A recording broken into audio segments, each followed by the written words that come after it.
Welcome to the Salmon Runs YouTube. Enjoy the video. You start by confirming the essentials: Whisk installed, signed in, and an API key available. This speeds testing. Once you have reference images and a clear prompt, set the model and target resolution so outputs match your intent. Make sure to pick an initial seed or allow randomization. Seeds reproduce results.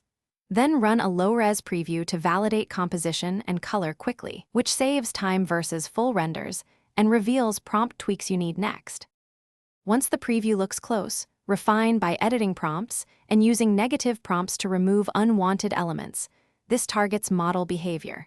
Next, tweak strength and guidance scale to balance creativity against prompt adherence, and use masking or paint tools for focused corrections. Make multiple variations in a batch to explore options and compare outputs side by side. As you iterate, record promising seeds and parameter sets so you can reproduce or combine features from different images. To finish, export your chosen image in the proper resolution and color space, then save a preset of settings to reproduce the workflow later. If you see artifacts or strange anatomy, first refine the prompt and increase sampling steps, then test a different seed.